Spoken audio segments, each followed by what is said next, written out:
ஆண்டவரே பிள்ளைகளுக்கு திட்டம் தெளிவுமாக அதோடு இடைப்படுத்தும் ஆண்டவரே.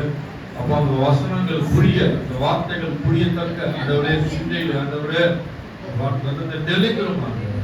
கேட்ட வசனத்தை மறந்து இங்கேயே போகாமல் அந்த வசனத்தை நினைவு கூர்ந்து அப்பா அந்த ஆண்டவரே அசைப்போட பிள்ளைகளுக்கு நீ அனுகிரகம் செய்யுங்க. நாங்கள் ஒப்பு கொடுக்கிறோம். இயேசு நல்ல பிதாவே.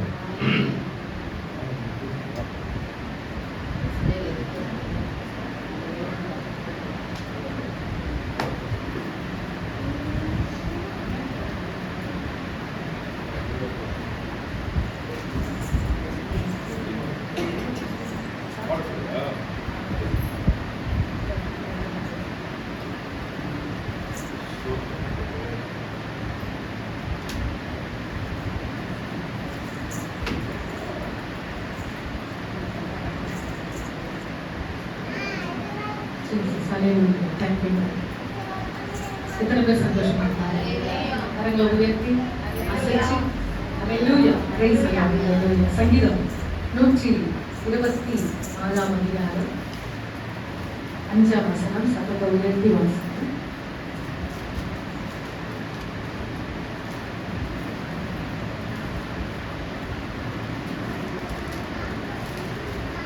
அவருடைய தாசனாகிய ஆபிரகாம் சங்கீதம் 124 அறுப்பார்கள், கண்ணீரோடு விதைக்கிறவர்கள் கம்பீரத்தோடு அறுப்பார்கள். ஒரு நிமிஷம்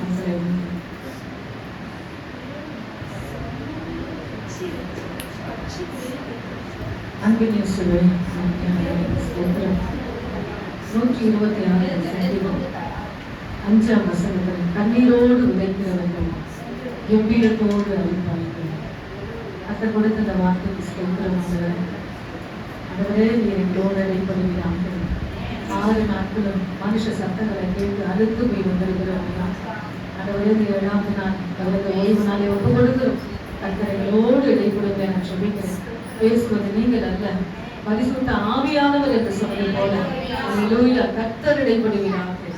ஆசீர்வதிங்க இயேசுவின் நாமத்தில் பிதாவே. ஆமென். ஆமென். ஆமென். ஜீசஸ்.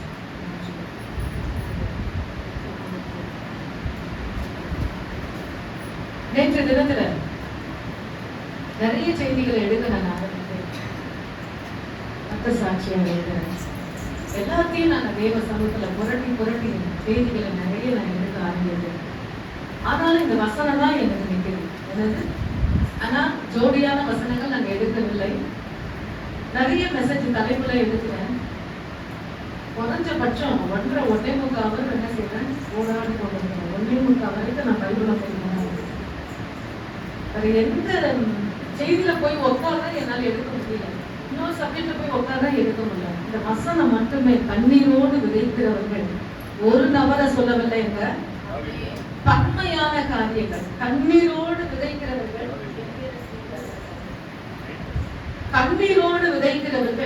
கம்பீரத்தோடு அறுப்பார்கள். நிச்சயமா உங்க கண்ணுல இருக்கிற அந்த கண்ணீருக்கு பவர் உங்களுக்கு தெரியாது. உங்க கண்ணுல இருந்து வருது பாருங்க ஆட்டோமேட்டிக்கா தண்ணீர், அந்த வேல்யூ யாருக்கு தெரியாது? நமக்கே தெரியாது. ஆனா அதுதாங்க ரகசியம். இந்த இடத்துல ஒரு வசனம் உண்டு, கண்ணீரோடு விதைக்கிறவர்கள் கம்பீரத்தோடு அறுப்பார்கள். இயேசு கிறிஸ்து ஒரு வார்த்தையை சொல்லுகிறார் மத்தேயு சுவிசேஷத்துல, அந்த ரங்கத்தில விண்ணப்பம் பண்ணு, நான் எப்படி உனக்கு பலன் கொடுப்பேன்னா வெளியரங்கமாக. எல்லாத்தையும் க்ளோஸ் பண்ணிட்டு தேவ சமூகத்துல ஜெபம் பண்ணிப்பாரு. இதுக்கு அதுக்கு நல்ல அருமையான வார்த்தைகள் ஜெபிச்சு பாரு. ஆனா 4 பேரும் நிமிர்ந்து பார்க்கிற மாதிரி நம்ம என்ன செய்வோம்? ஆண்டவரே ஆனால் கிரயம் வேண்டும். கிரயம் என்றால் என்னவென்றால் அதற்கு நாம் டைமிங் கொடுக்கணும். அதுதான் ரொம்ப முக்கியம். உட்காரணும்.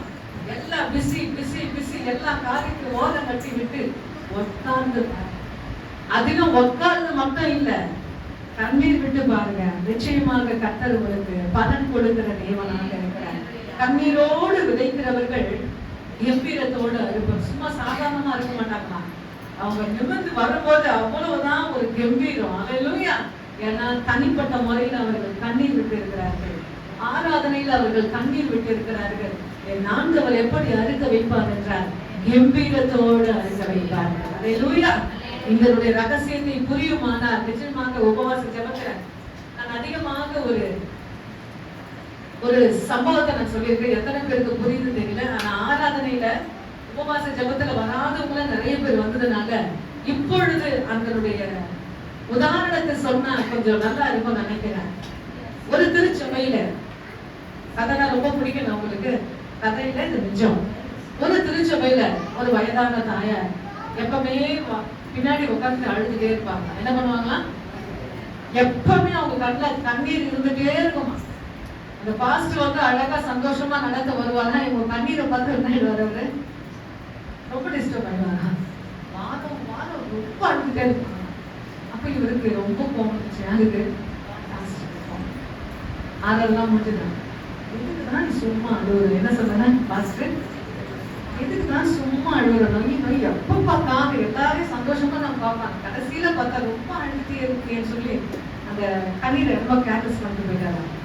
அது யாரா இருந்தாலும் சரி கேர்லெஸ் பண்ணிட்டு போயிட்டாரா. அப்ப அந்த அம்மா வந்து நினைச்சாங்க, அந்த எங்க பாஸ்டர் என் கண்ணீர் என்ன பண்றாரு, ரொம்ப கேர்லெஸ்ஸா நினைச்சிட்டாங்க. அப்ப எங்க பாஸ்டரே நினைக்கிறானா, அப்பா அல்லேலூயா, எங்க ஆண்டவர் நீங்களும் கேர்லெஸ்ஸா நினைப்பீங்களா அப்படின்னு சொல்லி ரொம்ப அந்த இடத்த விட்டு அவங்க வீட்டுக்கு போற வரைக்கும் அவங்களுக்கு இருதயம் வந்து சும்மாவே அப்படியே பேசிட்டே போச்சா. அப்ப அந்த நேரத்துல வீட்டுல போய் சொன்னாங்களாம், ஏசப்பா என் கண்ணீருக்கு வேல்யூ இல்லையா, என் கண்ணீருக்கு மதிப்பு இல்லையா, எங்க பாஸ்டர் நான் சொல்றாரு, எங்க பாஸ்டர் சொல்லிட்டு அப்படியே சொல்லிட்டே இருந்தாங்க. அப்படியே சொல்லி சொல்லி சொல்லி அப்படியே 5 நிமிஷம் அப்படியே என்ன பண்ணிட்டாங்கன்னா தூங்கலையா. அப்படியே அந்த டயர்ல உட்காந்து அப்படியே படுத்துட்டாங்க. படுத்து ஜஸ்ட் மிஸ் அந்த மாதிரிலாம் சார் அந்த மாதிரி காரியெல்லாம் நானும் பார்த்துருக்கேன். அப்படியே இப்படி படுத்திருந்த உடனே இவங்க வந்து பிரேயர்ல மறுபடியும் அழுகுறாங்க. இவங்க கண்ணை மூடிட்டாங்க. மறுபடியும் ஆண்டவர் என்ன செய்யறாரு, அந்த காரியத்தை உங்க கண்ணில் காட்டுறாரு. நல்லா அழுதுட்டே இருக்காங்க. அழுதுட்டு இருக்கும் போது அவங்க பக்கத்துல ஒரு அன்னக்குடியில 2 பிடி வச்ச மாதிரி அவங்க பக்கத்துல அந்த பக்கெட் இருந்துதான். அப்போ அந்த கண்ணீர் எல்லாம் ஃபுல்லா அவங்க என்ன பண்ணாங்கன்னா அழுது அழுது அழுது இந்த பக்கெட்ல என்ன ஃபுல்லா நிரம்பிடுச்சு. அப்போ வானத்துல இருக்கிற 2 தூதர்கள் என்ன பண்ணிட்டாங்க, உண்மைங்க வானத்துல இருக்கிற 2 தூதர்கள் என்ன பண்ணிட்டாங்க, இடது பக்கம் ஒரு பிடி வலது பக்கம் ஒரு பிடி. அல்லேலூயா. கிட்ட வந்து அந்த அம்மா கிட்ட இருந்து அழுதுட்டே இருக்காங்க. ஃபுல்லா ஆனவுடனே அதை தூக்க முடியலையா. என்ன பண்ண முடியும், அந்த பக்கெட்டை தூக்க முடியல. ரொம்ப கஷ்டப்பட்டு அப்படியே தூக்கிட்டு போறாங்க. அதை பார்த்த உடனே டக்குன்னு எழுந்துட்டாங்க. நம்ம என்ன பார்த்தோம், நம்ம பாஸ்டே அதை கேம்பஸ் பண்ணிட்டாரு அப்படின்னு சொல்லி அந்த பக்கெட் மேல போத சொல்லி ரொம்ப சந்தோஷமா இருந்தாங்க. அப்ப அந்த இடத்துல அவங்க சொன்னாங்க, அந்த விட யார் கேம்பஸ் பண்ணாலும் பரவாயில்ல, என் ஆண்டவர் இந்த கண்ணீரை சுமந்து கொண்டு போகிறேன், உனக்கு நன்றி ஆண்டவர் என்று சொல்லி அந்த வயதான தாயார் அதிகமாக ஜெபம் இன்னும் அந்த ஜெப நேரத்தை என்ன பண்ணிட்டாங்க, கூட்டிட்டாங்க. வரைக்கல, என்ன பண்ணிட்டாங்க, கூட்டிட்டாங்க. அதுவும் அழுது. ஏன் இந்த காரியத்தை நான் சொல்றேன்னா, நம்ம அழுகையை யார் தள்ளினாலும் அல்லேலூயா, யார் ஒரு மாதிரி பண்ணாலும் சரி, உங்க அழுகைக்கு என்ன உண்டு, பவர் உண்டு. ஆனா எந்த அழுகை, அதுதான் ரொம்ப முக்கியம். நான் ஒரு 2 வாரத்துக்கு 3 வாரத்துக்கு முன்னாடி சொன்னேன், வெறுமையில என் ஆண்டவர் அசைவாடி நான் சொன்னேன். எத்தனை பேருக்கு விளங்குச்சு? சாதாரணமான வெறுமை இல்ல, நம்மளா தேடிக்கொண்ட வெறுமை இல்ல. அல்லேலூயா. பிசாசு கொண்டு வருகிற வெறுமைகள்.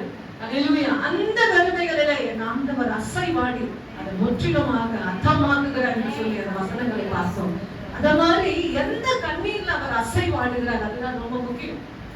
நீங்க மனுஷங்கிட்ட போய் வடிக்கிறீங்க, அந்த கண்ணீர்ல அவர் அசைவாடுகிறார். நீங்க உங்களுடைய எஜமான, உங்களுடைய என்ன சொல்றது, நமக்கு மேல இருக்கிற நம்முடைய எஜமான், நம்முடைய ஓனர், இப்படிப்பட்ட காரியங்கள் மத்தியில் நீங்க போய் கண்ணீர் வடிக்க போறீங்க, அதெல்லாம் வேல்யூ இல்லை, அதெல்லாம் கணக்கிலே இல்லை. ஆனா ஒன்னே ஒண்ணு, அல்லேலூயா, பிரைஸ் எல்லாம் வாசிப்போம். புலம்பல் எழுதின புத்தகம் 2ஆம் அதிகாரம் 18ஆம் வசனம் வாசிப்போம். எரேமியாவுக்கு முன்பாக புலம்பல் 2ஆம் அதிகாரம் 18ஆம் வசனம். எரேமியாவுக்கு அடுத்தது புலம்பல். அவன் வாசிப்போம். அவர்கள் இருதயம் ஆண்டவரை நோக்கி கூப்பிடுகிறது, சீயோன் குமாரத்தின் மதிலே, குமாரத்தின் மதில் இரவும் பகலும் நதியின் அளவு கண்ணீர் விடு, ஓயாதிராதே, உன் கண்ணீர் கருப்பு விழியும் சும்மா இருக்க மாட்டாது. அல்லேலூயா. சும்மா இருக்க, நம்ம கண்ணுல இருக்க அந்த கருப்பு பாப்பா, அந்த கருப்பு விழி என்ன செய்யுமா, சும்மா இருக்க கூடாது. தேவ சமூகத்துல முக்கியமான அதே சொன்ன மனுஷங்கள்ட்ட வெடிக்கிறீங்களா அந்த கண்ணீருக்கெல்லாம் பவர் இல்லை.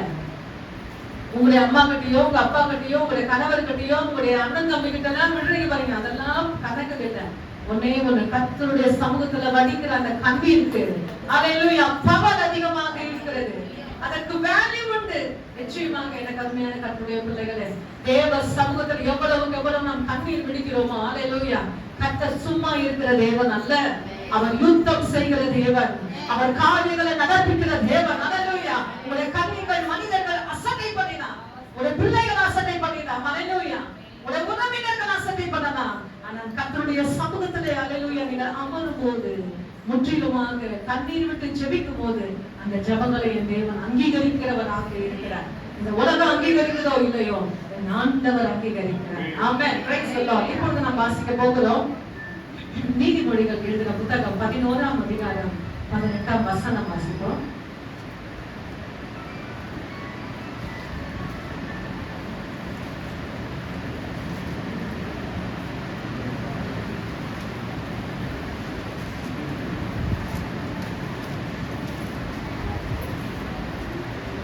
நீதிமொழிகள் 11:18. துன்மார்க்கன் விருதா வேலையை செய்கிறான், விருதா வேலையை செய்கிறான், நீதியை விதைக்கிறவனோ மெய்ப்பலனை பெறுவான். ஆமென். துன்மார்க்கன் என்ன செய்றான்? விருதானா ஒண்ணுமே இல்ல, அவன் செய்யற வேலையில ஒண்ணுமே பலனே இல்ல. ஆனா நீதிமான் என்ன செய்யறான்? சொல்லுங்க, வசனத்தை வாசி, ஃபில் பண்ணுங்க. நீதிமானோ இல்ல, நல்லா படிக்கணும். நீதியை விதைக்கிறவன் மெய்ப்பலனை பெறுவான். நம்ம விதைக்கிற விதைகள் என்ன இருக்கணும்? நீதி இருக்கணும். நியாயம் இல்லாம அல்லேலூயா, நம்ம சில பேர் கண்ணீர் விடுவாங்க, ஆனா நீதி இல்லாம என்ன செய்வாங்க? கண்ணீர் விடுவாங்க. நியாயம் இல்லாம ஆண்டவர் சமூகத்துல என்ன செய்வாங்க? அது யாருடைய பொருளோ, அது யாருடைய காரியமோ, அல்லேலூயா, அவங்க பொருளை நமக்கு வேணும்னு சொல்லி கண்ணீர் விட்டு ஜெபிச்சோம்னா நிச்சயமா நம்ம கிடைக்கும். நீதிமான் என்ன செய்வான்? நீதியை விதைப்பா, அவன் பெறுவது என்னன்னா மெய்ப்பலனை பெறுவான். சாலமோன் சொல்கிறார். அல்லேலூயா. நிச்சயமாக நம்முடைய கண்ணீர் வடிப்பில் நியாயம் இருக்க வேண்டும். நாம் கண்ணீர் வடிக்கும் போது அதுல நீதி இருக்க வேண்டும். ஆண்டவர் உடனடியாக பலன் கொடுக்கிற தேவனாக இருக்கிறார். அல்லேலூயா. அடுத்ததாக நாம் வாசிக்க போகிறோம் சங்கீதம் 6ஆம் அதிகாரம் 6ஆம் வசனம் வாசிப்போம்.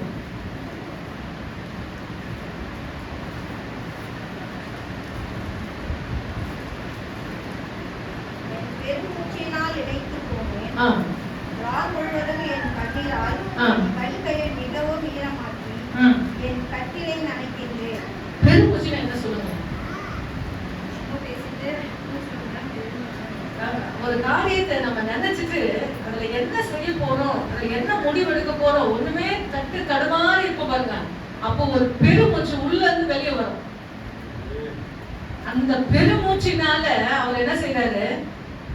கட்டில முழுசுமாக கண்ணீரால என்ன செய்யறாரு? நினைக்கிறார் தாவீது.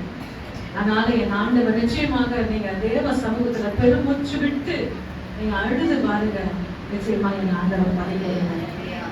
கண்ணீரில் நடக்கும் போது நீங்க வந்தீங்க,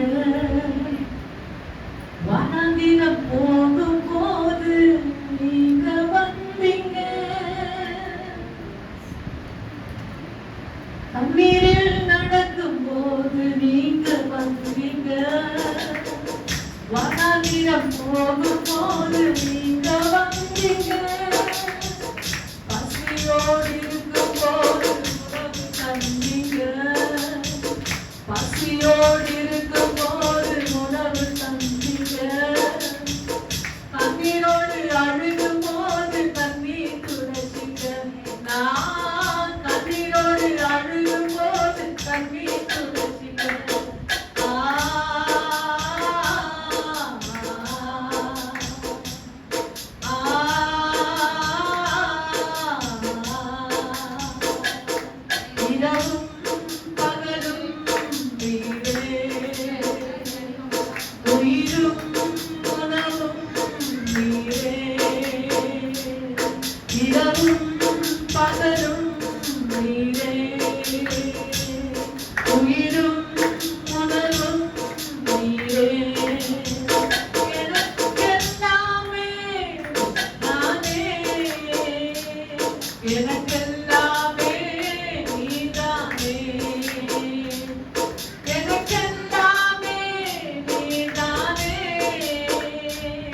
எனக்கெல்லாமே நீதானே. கண்ணீர் என்று சொல்லும் போது தேவ சமூகத்துல, நான் கர்த்தருடைய சமூகத்துல ஆராதனைக்கு உள்ள வரும்போது, ஆராதனையில அவர் நடத்திட்டே இருக்கும் போது, அல்லேலூயா ஆண்டவரே நீங்க கண்ணீர் சொல்லிட்டீங்க, எங்கேயோ போய் நின்ன என்னால நிக்க முடியல. ஆனா 126ஆம் அதிகாரம் 5ஆம் வசனத்துல கண்ணீரோடு விதைக்கிறவர்கள் கம்பீரத்தோடு அறுப்பார்கள் சொன்னீங்க ஆண்டவரே என்று சொல்லி அந்த வசனத்தோடு நான் பேசிக் கொண்டிருக்கும் போது, நம்முடைய ஜனங்களை நான் பார்க்கும் போது, அல்லேலூயா வந்தவங்க வந்திருக்கீங்க, அதுல பாதி பேர் என்ன பண்ணிருக்காங்க, அழுத முகத்தை நான் பார்த்தேன். என்ன பார்த்தேன்? எனக்கு ஆண்டவர் கன்ஃபார்ம் பண்ணுகிறேன். என்ன பண்ணுகிறேன்? கன்ஃபார்ம் பண்ணுகிறார். அல்லேலூயா. எவ்வளவு சத்தியங்கள் எடுக்க ஆரம்பித்தேன். ஆனா அந்த சத்தியங்களுடைய வசனத்துல நான் ஜோடி எடுக்கவில்லை. ஆனால் அந்த வசனத்துல ஆண்டவரை நான் நிற்க கற்றுக்கொண்டேன். நீர் பேச ஆரம்பிப்பீங்க என்று சொல்லி தேவ சமூகத்துல அல்லேலூயா அல்லேலூயா உட்கார ஆரம்பித்தேன். ஆண்டவரே நீ கொடுத்த அந்த வசனத்துக்கு போதும் என்று சொல்லி பைபிளை மூடி நான் படுக்க ஆரம்பித்தேன். நான் 3 மணி வரைக்கும் எனக்கு தூக்கம் இல்லை. பரண்டு அல்லேலூயா கர்த்தர் பேசுகிறாங்க என்று சொல்லி தேவ சமூகத்துல அதிகமாக அல்லேலூயா நான் ஆண்டவரோட பேசிக் கொண்டிருந்தேன். கர்த்தர் பெரியவரா இருந்து பெரிய காரியங்களை செய்வார். ஆமென். அல்லேலூயா. இப்பொழுது நாம் வாசிக்க போகிறோம் லூக்கா எழுதின சுவிசேஷம் 7ஆம் அதிகாரம் 38ஆம் வசனம் வாசிப்போம்.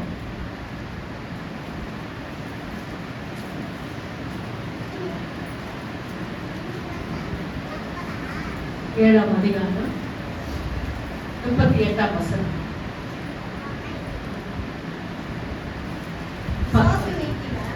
அவருடைய பாதங்கள் அருகே பின்னாக நின்று அழுது கொண்டு அவருடைய பாதங்களில் தன் கண்ணீரினால் நனைத்து தன் தலை மயிரினால் துடைத்து அவருடைய பாதங்களை முத்தம் செய்து பரிமள தைலத்தை பூசினாள். ஒரு வசனம் மட்டும் போதும். அவருடைய பாதங்களின் அருகே பின்னாக நின்று அழுது கொண்டு, இதுதாங்க ரொம்ப முக்கியம். அவருடைய பாதங்களின் அருகே பின்னாக அழுது கொண்டு அவருடைய பாதங்களை தன் கண்ணீரினால் நனைத்து தன் தலை மயிரினால் துடைத்து அவருடைய பாதங்களை முத்தம் செய்து பரிமள தைலத்தை பூசினார். இவர் ஒரு உபச்சாரி ஸ்திரீ. என்ன ஸ்திரீ? உபச்சாரி. உலகத்தினாலே அல்லேலூயா பிரைஸ் தி லார்ட் தள்ளப்பட்டவர், உறவினர்களாலே தள்ளப்பட்டவர். இயேசுவுக்கு பின்னாடி அல்லேலூயா பிரைஸ் தி லார்ட் ஒரு கூட்டம் இருக்கு. அந்த ஒரு கூட்டத்துல சகோதரி பின்னாக நின்று கொண்டு கர்த்தருடைய சமூகத்துல அழுது கொண்டே இருக்கிறார். அல்லேலூயா. ஆனா அந்த இடத்துல பாத்தீங்கன்னாக்கா அழுது மட்டும் இல்ல, கிட்ட ஃப்ரண்ட்ல வந்துட்டு அந்த பாதத்துல கண்ணீரை ஊத்துற. என்ன ஊத்துற? அதுதான் ஹைலைட். அவளை பத்தி ஒரே ஒரு வசனம் தான் சொல்லப்பட்டது. அந்த அதிகாரத்துல ஒரே ஒரு வசனம் தான். அந்த பாதத்துல தண்ணிய ஊத்திட்ட உடனே அந்த தண்ணினால அந்த பாதம் நனைஞ்சு இருக்கிறது. அவளுடைய முடி ரொம்ப பெருசா இருக்கு. அந்த முடியை எடுத்துக்கொண்டு என்ன செஞ்சுட்டார்? துடைக்க ஆரம்பித்தார். அப்போ பக்கத்துல இருக்க பரிசெய்கிற சத்திய செய்ய என்ன சொல்றாங்கன்னா, இவர் ஒரு தீர்க்கதரிசி தானே, இப்படி ஒரு பாவியான ஒரு ஸ்திரீ இவர் தொடரால, இவர் அனுமதிக்க கூடாது. இவர் 100% என்ன சொல்றாரு? இவர் தீர்க்கதரிசி இல்லைன்னு சொல்லி அந்த வசனங்களில் அவர்கள் குறிப்பிட்டு சொல்றாரு. ஏனென்றால் பாவியான ஸ்திரீ என் தெய்வத்தை தொட்டதினாலே இப்படிப்பட்ட காரியங்கள் இவர் எப்படி நடக்க ஆரம்பித்தார், இவர் எப்படி தொட ஆரம்பித்தார் அந்த இடங்களிலே சொல்லப்படுகிறது. ஆனால் என் ஆண்டவர் அந்த ஆராதனையை விரும்பினவராக காணப்பட்டார். இந்த உலகம் தள்ளப்பட்டாலும் அல்லேலூயா, உறவினர்களால் உற்றார்களால் தள்ளப்பட்டவராக இருந்தோம். அல்லேலூயா, என்னுடைய ஆண்டவருடைய கண் அவனுடைய அல்லேலூயா பிரைஸ் தி லார்ட் அவனுடைய கண்ணின் மீது அசைவாடினது. யாருமே பார்க்கல. எல்லாரும் ஒரு மாதிரி அவளை பார்த்து அந்த கும்பல் பாத்தீங்கன்னாக்கா, அந்த கூட்டம் பாத்தீங்கன்னா அவளை ஒரு கேவலமா பார்த்தா. ஆனாலும் அந்த தேவ இடத்துல பாத்தீங்கன்னாக்கா கர்த்தருடைய சமூகத்துல வந்து கண்ணீரை ஊற்றி அந்த தலை மயிரினாலே அவர் துடைக்க ஆரம்பித்தார். இதுதான் ரொம்ப முக்கியம். நம்ம எல்லாருமான ஆராதிக்கிறதை காட்டிலும் உங்க ஆராதனை ஒரு தனித்துவமாய் காணப்படவே. எல்லாரும் ஆராதிக்கிறாங்க, சபையில எல்லாரும் ஆராதிக்கிறாங்க, நல்லதுதான். ஆனா அவங்களோட தனி ஸ்டைல் அல்லேலூயா ஆராதனையில ஒரு விசேஷமாய் காணப்படுவானால் கர்த்தர் உங்களுடைய ஆராதனையில அவர் விருப்பம் உள்ளவராக இருக்கிறார். ஒரு வசனம் உண்டு யாத்திரான் புத்தகத்துல, ஜனங்க எகிப்து தேசத்துல போய் ஜனங்க ரொம்ப கஷ்டப்படுறாங்க. அப்ப ஆண்டவர் ஒரு வார்த்தை சொல்றாரு, அவங்க பெருமூச்சை கேட்டு இறங்கினேன் என்று சொல்கிறார். என்ன சொல்றாரு? பெருமூச்சை கேட்டு இறங்கினேன் என்று சொல்றாரு. அப்ப சொல்றாரு, நான் சொல்ற மலையில அவங்களை ஆராதிக்க கொண்டு வரணும். என்ன சொல்றாரு மோசையை பார்த்து? நான் காண்பிக்கிற மலையில அவர்கள் ஆராதிக்க கொண்டு வரணும். எப்ப பார்த்தாலும் ஆராதிக்க ஆராதிக்க ஆராதிக்க ஆராதிக்க. அவங்களை விடுவிச்ச நோக்கமே ஆராதிக்க. 40 வருஷம் என்ன இல்லையா? துணி பழசாங்க, செருப்பு என்ன செய்யணும் தெரியல. இப்ப நம்ம செருப்பு வாங்கினா இப்படி 6 மாசம் கூட என்ன செய்ய முடியாது சொல்லுங்க. அதையும் தைச்சு போடுவோம். அதையும் நல்லா நமக்கு பிடிச்சமானதா இருந்தா கொஞ்சம் போடுறதுக்கு நம்ம மனசு வர என்ன செய்வோம், தைச்சு போடுவோம். ஆனாலும் என் ஆண்டவர் சொல்ல 40 வருஷம் என்ன இல்லையா, எல்லாமே அழகா அழகா அழகா இருந்தாங்க. அழகிய நேர்த்தியாக இருக்கிறாங்க. ஏன்னா ஆண்டவர் நாம் பிரியப்படுத்தும் போது, ஆண்டவர் சொல்ற காரியங்களை நாம் செய்யும் போது, கர்த்தர் அந்த காரியங்களில் அவர் இடைப்படுகிற தேவனாக இருக்கிறார். அவர் அசைவாடுகிற தேவனாக இருக்கிறார். இவர் பாதங்களிலே கண்ணீர் ஊற்றினது மட்டும் இல்லைங்க, யாருமே செய்யலங்க. முடியில எடுத்து அவர் துணை தாழ்மை, யாரையும் பார்க்கல. 4 பேர் வந்து உங்களை காப்பாத்த போனாங்க. அல்லேலூயா. நான் உபவாச ஜெபத்துல நான் சொன்னேன், ஒரு அருமையான தாயார் என்ன பண்ணிடுவாங்கன்னா, எல்லாரும் கேட் மூட்ட உடனே என்ன செய்வாங்களா, ஆலயத்துக்கு வருவாங்க. ஏன்னா அவங்க வர்றது உங்களுக்கு என்ன செய்யக்கூடாதா, மற்றவங்களுக்கு அவங்க ஏரியா அவங்க எல்லையில அவங்க தெருவுல தெரியக்கூடாது. நான் நினைச்சேன், அவங்க வந்து உங்களை காப்பாத்த போறாங்க. உங்க பிரச்சனைக்கு உங்க வயிறு வலிக்கு நீங்க வந்தீங்க, கர்த்தர் விடுதலை கொடுத்தா நீங்க சாட்சியாக. அல்லேலூயா. இதுக்கு யாருக்கும் பயப்படணும்னு அவசியம் இல்லை. அல்லேலூயா. கர்த்தர் உண்மையுள்ள தேவன். ஆமென். அவர் ஜீவாதிபதி. அல்லேலூயா. மரித்து போன தேவன் அல்ல, 3ஆம் நாளிலே உயிர் தெழுந்து புகழ்ச்சி பண்ணுகிற ஒரு தேவன். ஆமென். அப்படிப்பட்ட தெய்வத்தை நாம் வணங்குகிறோம். ஆமென். அடுத்ததாக வாசிக்க போகிறோம் இன்னொரு அருமையான ஒரு வார்த்தை. 1 தீமோத்தேயு 1ஆம் அதிகாரம் 3ஆம் வசனம் வாசிப்போம்.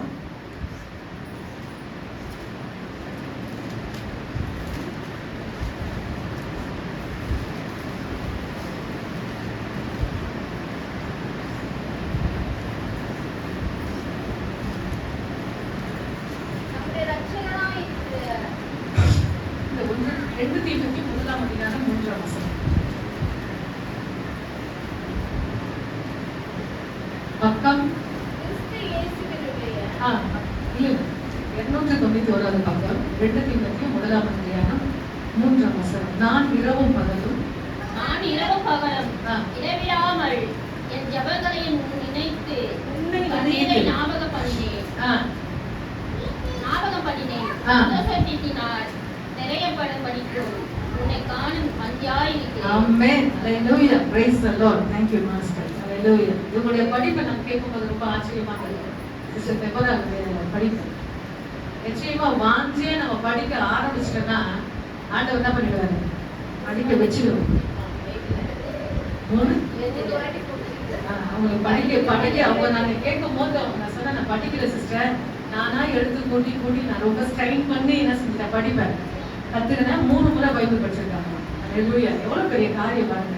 நம்ம வாஞ்சையோடு நம்ம உட்காரணும். இந்த பைபிள் படிக்க நம்ம என்ன செய்யணும், எல்லாத்தையும் தூக்கி போட்டு உட்காரும் போதுதான் ஆண்டவர் என்ன செய்யறாரு, நமக்கு தாளாந்துகளை கொடுக்கிறார், திறமைகளை கொடுக்கிறார். ஆமென். இங்கு 2 தீமோத்தேயு 1ஆம் அதிகாரம் 3ஆம் வசனத்திலே அப்போஸ்தலன் பவுல் சொல்லுகிறார், நான் இரவும் பகலும் இடைவிடாமல் என் ஜெபங்களில் உன்னை நினைத்து என்று சொல்லும் போது அந்த இடத்துல உன்னை என்று யார் என்றார், தீமோத்தேயுவை சொல்லுகிறார். என்ன சொல்லுகிறார்? தீமோத்தேயு தன்னுடைய உடன் வேலையாளை, தன்னுடைய அசிஸ்டன்ட் பாஸ்டர் பார்த்து அவர் சொல்லுகிற ஒரு வார்த்தை, உன்னை இரவும் பகலும் இடைவிடாமல் உன்னை நினைத்தது மட்டும் இல்ல, உன் கண்ணீரை நான் ஞாபகம் பண்ணி.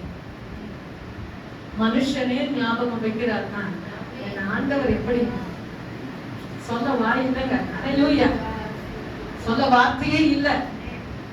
ஊழியக்காரங்க பாஸ்டருங்க அவ சொன்ன ஒரு வார்த்தை இரவும் பகலும். நிச்சயமாக நம்ம மைண்ட்ல சபையில எல்லாரும் இருப்பாங்க, ஆனா பக்தி உள்ளவங்க பார்த்தா அவங்க மைண்ட் என்ன செய்யும், அவங்கள நினைச்சிட்டே இருக்கும். நிச்சயமாக அது ரொம்ப உண்மை, 100க்கு 100 உண்மை. சபை என்ன செய்யுமா, பக்தி உள்ளவங்களை தேட ஆரம்பிக்கும். சபை வாஞ்ச உள்ளவங்களை தேட ஆரம்பிக்கும். எனக்கு அருமையான கர்த்தருடைய பிள்ளைகளை, ஏதோ 4 பேர் மாதிரி வந்தோம் போனோம் இல்லாம அல்லேலூயா பக்தியோட நீங்க காணப்படுவீங்களானால் ஊழியக்காரருடைய மைண்ட்ல நீங்க ஊக்கார ஆரம்பிப்பீங்க. அவர் சொல்ற ஒரு வார்த்தை என்னவென்றால், இடைவிடாமல் இரவும் பகலும் உன்னை நினைப்பது மட்டுமல்ல, உன் கண்ணீரை நான் ஞாபகம் பண்ணி. அவரே ஞாபகம் பண்ணுகிறார்னா, அல்லேலூயா, ஆண்டவருக்கு ஒரு அருமையான வார்த்தை. அல்லேலூயா. கண்ணீரோடு விதைக்கிறவர்கள் அல்லேலூயா. நிச்சயமாக இன்றையிலிருந்து நிச்சயமாக நீங்க எக்ஸசைஸ் பண்ணி ஆரம்பிப்பீங்க. ஆவிக்குரிய ரீதிகளிலே கடைசியான ஒரு வார்த்தை நான் சொல்லி முடிப்பேன். ஆவிக்குரிய ரீதியிலே நம்முடைய கண்ணீரை எப்படி நாம் சிந்துவோமானால் நாம் எப்படி மெய் பலனை பெறுவோம். அதுதான் ரொம்ப முக்கியம். மாம்சத்துல கண்ணீர் வடிக்காது. பைபிளை எடுத்தீங்கன்னா உட்கார ஆரம்பிங்க. அது சிறு பிள்ளையா இருந்தாலும் சரி, வாலிப பிள்ளையா இருந்தாலும், அது சகோதரனா இருந்தாலும் சகோதரியா இருந்தாலும் தேவ சமத்துல முக்காடு போட்டு உட்கார ஆரம்பிங்க. கர்த்தர் பெரியவர், உங்களுக்கு பெரிய காரியங்களை செய்ய அவர் ஆரம்பித்து விடுவார். ஆமென். நான் வண்டி ஓட்டிக்க வரும்போது வாசகங்கள் அதிகமா நான் படிக்க ஆரம்பிப்பேன். வாசகங்கள் அதிகமா நான் படிக்க ஆரம்பிப்பேன். அவர் சாதாரணமான வசனங்கள் அதை விட நான் அதிகமாக ஆரம்பிப்பேன். நான் வண்டியில பீச் ரோட்ல வந்துட்ட போது ஒரு வண்டியில போடுகிறது என்னன்னா, இனிதான் ஆரம்பம். என்னதான் இனிமேதான் ஆரம்பம். நான் நினைச்சேன், அல்லேலூயா, இது கர்த்தருடைய வார்த்தையில பாத்தீங்கன்னாக்கா முடிஞ்சு போச்சு நம்ம லைஃப், அவ்வளவுதான். நம்ம உட்காரும் போது உன் சுக வாழ்வு துளிர்க்கும் சொன்னேன். அவங்க தெரியாத போட்டாங்க. இனிமே தாண்ட ஆரம்பம் சொல்லி வேற மாதிரி ஸ்டைல்ல அவங்க போட்டிருப்பாங்க. ஆனாலும் அல்லேலூயா, என் தேவனுடைய வார்த்தை அதுல சம்பந்தப்பட்டு காணப்படுகிறது. அல்லேலூயா. அந்த வார்த்தை எனக்கு ஃபாஸ்டிங் போயிட்டு வரும்போது அந்த வார்த்தை ஏன் காரியம் நான் சொல்ல, நான் ஒரு வார்த்தை நான் படிப்போமானால் நிச்சயமா அந்த வார்த்தையுடைய காரியங்களை அலச ஆரம்பிக்க வேண்டும். அந்த வார்த்தைகளை தியானிக்க ஆரம்பிக்க வேண்டும். அல்லேலூயா. கர்த்தர் பெரியவர், நல்லவர். இந்த இடத்துல அப்போஸ்தலனாகிய பவுலை குறித்து தான் நான் பார்க்க போகிறேன். 2 வசனம் மட்டும் தான் நான் வாசிக்க போகிறேன். அப்போஸ்தலர் 20ஆம் அதிகாரம் 31ஆம் வசனம் வாசிப்போம்.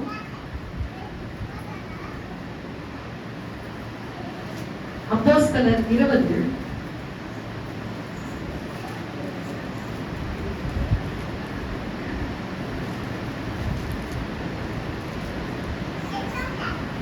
31. ஆனபடியினால் நான் 3 வருஷம் இரவு பகலும் கண்ணீரோடு இடைவிடாமல் அவனவனுக்கு புத்தி சொல்ல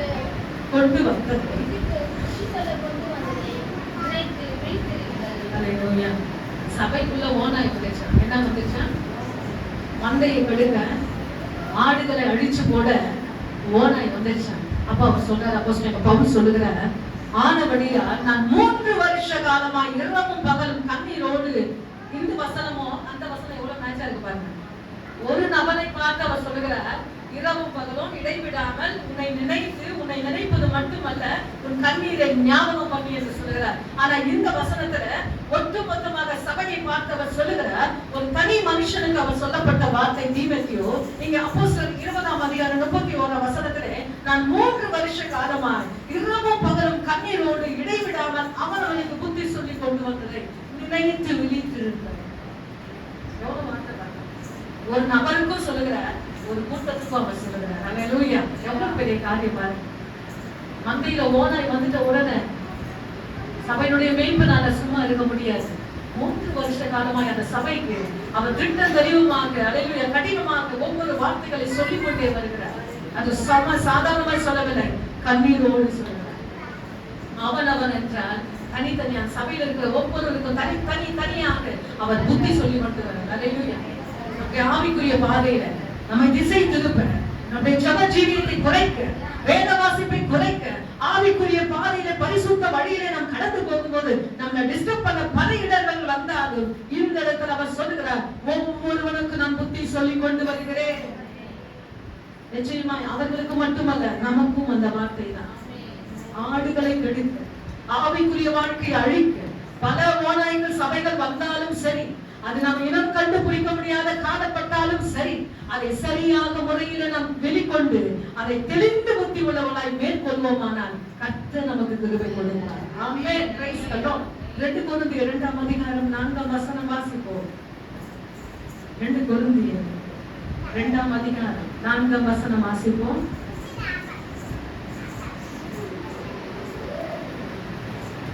பக்கம் 246வது பக்கம்.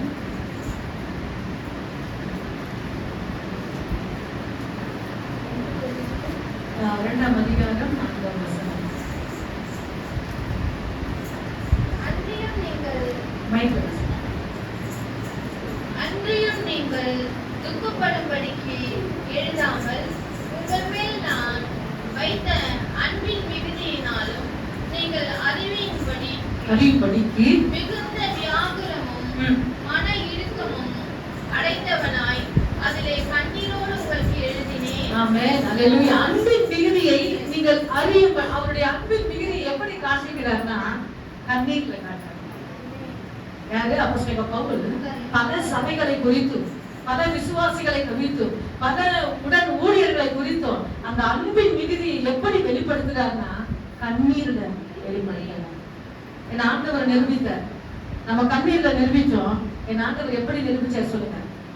அந்த என்ன சொல்றது, நமக்குள்ள இருக்க அந்த அன்பு, நமக்குள்ள இருக்க அந்த டீப் லவ், அந்த ஒட்டுமொத்தமாக மனுக்குலத்தில் வைத்திருக்க அந்த அன்பை எப்படி நிரூபித்தார் என்று நாம் சொல்வோம். ஆனால் கல்வாரி சொல்லுங்க நிரூபிச்சார். ஒட்டு சொத்த ரத்தம் கூட இல்ல, அது கூட இந்த உலகம் விட்ட பாடுல சைட்ல என்ன பண்ணிட்டாங்க, உயிரா இருக்கிறாரா இல்லன்னு சொல்லி சைட்ல அந்த விழா குத்தப்பட்டது. மீதம் இருக்க அந்த ரத்தமும் தண்ணீரும் இந்த உலகம் விட்டு வைக்கவில்லை. அது முழுவதுமாக உலகத்திலே முழுவதுமாக என் ஆண்டவர் ஊற்றினார். கூட இருக்கிறவங்க எல்லாரும் பார்த்த மெய்யாகவே இவர் தேவனுடைய குமாரன். அல்லேலூயா. இந்த உலகமே அந்தகாரம் கொண்டது, மெய்யாகவே இவர் தேவனுடைய குமாரன். அப்படி அந்த கர்த்தருடைய வார்த்தை வெளிப்படும். அது மாதிரி நம்ம எப்படி நிரூபிக்க வேண்டும்? ஆண்டவர் மேல் வைத்திருக்கிற அந்த அஃபெக்ஷன், ஆண்டவர் மேல் வைத்திருக்கிற அந்த அன்பை எப்படி நீங்க வெளிப்படுத்துவீங்கன்னா உங்க கண்ணீர்ல நீங்க வெளிப்படுத்தலாம். தேவ சமூகத்துல சில பேரு அது வேணும் இது வேணும் சொல்லி கேட்கலாம், தப்பு இல்ல, கேளுங்க. நம்ம அப்பா நீங்க கேளு, அவருடைய பிள்ளைங்க நம்ம கேளு. சில பேர் அவருடைய அன்பு உள்ள வந்துச்சுன்னாக்கா பாட்டு பாடி அழுதுட்டே இருப்பாங்க. என்ன பண்ணுவாங்க? அந்த அன்பு இது வேணும் அது வேணும் நான் சொல்லல, பாட்டு பாடும் போது அந்த இருதயம் திறந்து கண்ணீர் வடிய ஆரம்பிக்கும். அது ஒரு அன்புங்க. ஆண்டவர் மேல் வச்சிருக்கிற அந்த பாசம் நிரூபிக்கதான் ஆண்டவர் அந்த உலகத்துல நமக்கு கொடுத்திருக்கிறார். இந்த ஒரு வாழ்க்கை கொடுக்கப்பட்ட இந்த ஒரு வாழ்க்கை தேவன் மேல் வைத்திருக்கிற அந்த அன்பை, அந்த என்ன சொல்ற அந்த பாசத்தை நீங்க வெளிப்படுத்துங்க சொல்லுங்க. எப்படி வெளிப்படுத்துவதுன்னா ஆலயங்களுக்கு கடந்து வருவது. உங்க வீட்டுல நீங்க உட்கார்ந்து இருக்கும் போது பல வேலை இருந்தாலும் எல்லாத்தையும் ஓதிக்கு தேவ சமத்துல உட்கார்றீங்க பாருங்க, பைபிள் படிக்க உட்கார்றீங்க பாருங்க, அல்லேலூயா ஜெபிக்க உட்கார்றீங்க பாருங்க. அதெல்லாம் நிரூபிக்கிறது அந்த அன்பை. அல்லேலூயா. நிரூபிச்சு காட்டுங்க கர்த்தருடைய அன்பை. அல்லேலூயா. மனிதனுக்கு நிரூபிக்கிறோமோ இல்லையோ, கர்த்தாதி கர்த்தருக்கு தேவாதி தேவனுக்கு நம்ம தெய்வத்துக்கு அந்த அன்பை வெளிப்படுத்துங்க, நிரூபிச்சு காட்டுங்க. கர்த்தர் நிச்சயமாக உங்க ஜெபங்களில அவர் அசைமாடுகிற தேவனாக இருக்கிறார். அல்லேலூயா. கடைசி அந்த ஒரே ஒரு வசனத்தை நான் சொல்லி முடிக்க நான் விரும்புகிறேன். கலாத்தியர் எழுதின நிருபம் 6ஆம் அதிகாரம் 8ஆம் வசனம் வாசிப்போம்.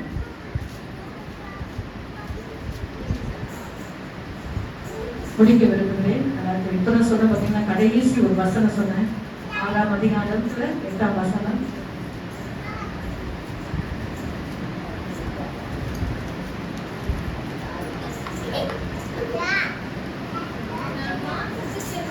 தன் மாம்சத்துக்கு என்று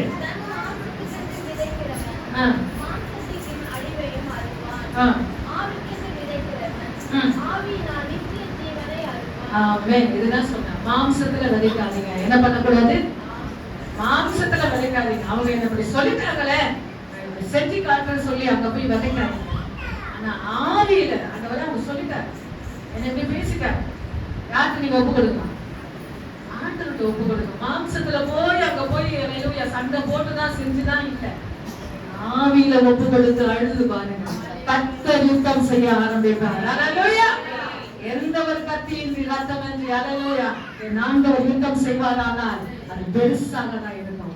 நீங்க போட்டா அது சின்னதா இருக்கும், என் ஆண்டவர் போட்டா எல்லாமே பெருசா இருக்கும். அல்லேலூயா. மாம்சத்திலே விதைக்காமல் ஆவியிலே அல்லேலூயா நாம் விதைக்கும் போது நித்திய ஜீவனை நாம் அறுப்போம். தேவ சமூகத்துல கர்த்தருடைய சமூகம் ரொம்ப முக்கியம். தேவ சமூகம் ரொம்ப முக்கியம். பிசாசு விட மாட்டான், நம்மளை ஜெபிக்க விட மாட்டான், நம்மளை பைபிள் படிக்க விட மாட்டான், அவருடைய சமூகத்துல உட்கார்ந்து அவருடைய பாடலை பாட கூட விட மாட்டான். ஆனா உட்கார்ந்து பாருங்க, நீங்க தான் ஜெயிப்பீங்க. அவன் தோற்று போவான், ஆனா உட்கார முடியாதுதான். வேலையினுடைய பலு அதுதான். ஒரு வசனம் உண்டு, வீட்டுல போய் வாசித்து பாருங்க. அவங்க எங்க ஆராதிக்க இந்த எகிப்து தேசத்திலிருந்து இஸ்ரவேல் தேசத்துக்கு கடந்து போறாங்களோ சொல்லி பார்வோன் அந்த வாதிகளை பார்க்க பார்க்க வேலையினுடைய தன்னுடைய பலுவை அதிகரித்து இருக்கார். என்ன பண்ணிட்டா? பலு. அவங்க எப்பவுமே செய்யற வேலை இல்ல, இன்னும் எக்ஸ்ட்ராவா வேலை கொடுத்த உடனே அவனால என்ன செய்ய முடியும்? ஒண்ணுமே பண்ண முடியாது. பலு அதிகமாயிடுச்சாங்க. ஆனாலும் அந்த பலுவை நாங்க தூக்கி போட்டு அந்த இடத்தை விட்டு என் தேவனாய் கர்த்தர் கொண்டு வர ஆரம்பித்தார். என்ன பலு ஏற்றினார்? ஜெபிக்க போயிடுவா, இவ ஆலயத்துக்கு போயிடுவா, இவ ஆராதனைக்கு போயிடுவா. கொஞ்சம் வேலையை நம்ம கூட்டுவோம், எக்ஸ்ட்ரா மீனை வாங்கி போடுவோம், எக்ஸ்ட்ரா கறியை வாங்கி போயிடுவோம். அதுலயே அவன் உட்கார்ந்து சொல்லி நினைச்சாலும் சரி, நீங்க எல்லாத்தையும் தூக்கி போட்டு அவருடைய சமூகத்தை நாம் தேட ஆரம்பிப்போமானா நிச்சயமாய் கர்த்தர் பெரிய காரியங்களை செய்ய ஆரம்பிப்பார். அவருடைய சமூகம் வந்த உடனே விழிப்பு நமக்கு வந்துடணும். அந்த நேரத்துல சரியான விழிப்பு நமக்கு வருமானால் கர்த்தர் நிச்சயமாக நம்மை ஆசீர்வதிக்கிற தேவனாக இருக்கிறார். கொஞ்சம் பிரச்சனை, சனிக்கிழமை பிரச்சனை, நான் சொன்ன பாத்தீங்களா, சுத்திக்காலத்துல சனிக்கிழமை நைட்டு அந்த ஃபேன் விழுந்துச்சு. அல்லேலூயா. ஏன்னா இவ்வளவு நாளா கர்த்தரை தேடுறது சும்மா இல்லைங்க. நிச்சயமாக பிரச்சனை ஆபத்து வரும்போதுதான் கர்த்தர் அதை நிரூபிக்க வல்லமை உள்ளவராக இருக்கிறார். அவன் அவரை தேடுவது சும்மா இல்லை, அவரை பார்ப்பது சும்மா இல்லை, பாடுவது சும்மா இல்லை, இந்த பைபிளை தொடர்ந்து படிப்பது நமக்கு சும்மா இல்லை. நமக்குன்னு ஒரு பிரச்சனை வரும்போது, நமக்குன்னு ஒரு ஆபத்து வரும்போது ஆண்டவர் அலைய பரலோகத்தை கூட்டி நிற்பார். ஆமென். எல்லாரும் மடங்கால் பண்ணிடுவாங்க. தேவ சமூகத்துல எல்லாரும் மடங்கால் பண்ணிடுவாங்க. அல்லேலூயா. கண்ணீரோடு விதைக்கிறவர்கள் கம்பீரத்தோடு அறுப்பார். எனக்கு கர்த்தருடைய பிள்ளைகள், மனுஷங்கிட்ட வடிச்சது போதும், போன்ல சொல்லி சொல்லி அழுதது போதும். அவங்கள ரொம்ப அசால்ட்டா நினைப்பாங்க, ரொம்ப அசால்ட்டியா நினைப்பாங்க. ஆனா எல்லாத்தையும் க்ளோஸ் பண்ணிட்டு அவருடைய சமூகத்துல ஒன்று அந்த அழுத பாருங்க. நிச்சயமாய் அந்த ஜபங்களுக்கு என் ஆண்டவர் இறங்குகிற தேவனாக இருக்கிறார். நிச்சயமாக என் ஆண்டவர் இறங்குகிற தேவனாக இருக்கிறார். அல்லேலூயா, அல்லேலூயா. அப்போஸ்தலன் பவுல் சொல்கிறார், தீமோத்தேயுவே இடைவிடாமல் இரவும் பகலும் அல்லேலூயா உன்னை நான் நினைக்கிறேன். உன்னை நினைக்கிறது மட்டுமல்ல, உன் கண்ணீரை நான் ஞாபகம் பண்ணுகிறேன். சாதாரண ஒரு மனுஷனை சொல்வாங்களா? கர்த்தாதி கர்த்தர், ராஜாதி ராஜன் உங்களுடைய கண்ணீரை அவர் ஞாபகம் பண்ணுகிறவராய் இருக்கிறார். உடைய கண்ணீரை நினைக்கிற தேவனாக இருக்கிறார். அல்லேலூயா. தேவ சமூகத்துல எவ்வளவு நீங்க கண்ணீர் விட்டீங்களோ, கண்ணீர் விட்டு அழுதீங்களோ, சொல்ல முடியல என்று சொல்லி துக்கப்பட்டு அல்லேலூயா கண்ணீர் விட்டீங்களோ, அந்த கண்ணீர்களா என் ஆண்டவர் பதில் கொடுக்கிறவராக இருக்கிறார். கரங்களை உயர்த்தி எல்லா கர்த்தருடைய பிள்ளைகளும் என் கண்ணீருக்கு மௌனமாய் இராதையும் ஆண்டவரே, என் கண்ணீருக்கு பதில் கொடுப்பீராக.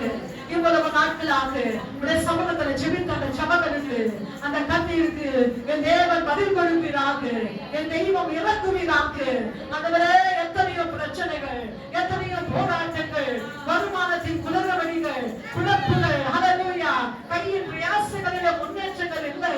எத்தனையோ உடைய சமூகத்துல நான் அழுதிருக்கிறேன் ஐயா, எனக்கு ஆண்டவரே பதில் தாங்க ஐயா, இந்த ஆராதனை நேரத்தில் எனக்கு பதில் தாங்க ஆண்டவரே என்று சொல்லி எல்லாரும் பிரைஸ் தி லார்ட். கண்களை மூடி அல்லேலூயா முடியுமானால் கண்ணீர் விட்டு அவருடைய சமூகத்துல எல்லாரும் தெரிவிங்க. அல்லேலூயா. ஆராதனையிலே கண்ணீர் விட்டு எல்லாரும் சொல்லுங்க, கண்ணீர் விட்டு எல்லாரும் கதறுங்க. இயேசுவின் நாமத்தினாலே, இயேசுவின் நாமத்தினாலே. அல்லேலூயா, அல்லேலூயா. உள்ளத்தின் ஓரத்திலே வெளியே சொல்ல முடியாத அளவுக்கு, அது எந்த பிரச்சனையா இருந்தாலும், அது எந்த போராட்டமா இருந்தாலும் அந்த சமூகத்துல கண்ணீர் விடுங்க. அல்லேலூயா. கண்ணீரை தாண்டி கதறலை கேட்கிறார், உன் கண்ணீரை காண்கிறார்,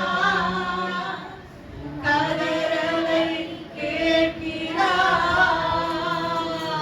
வேதனை அழுகிறார், உன் வேதனை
Hallelujah.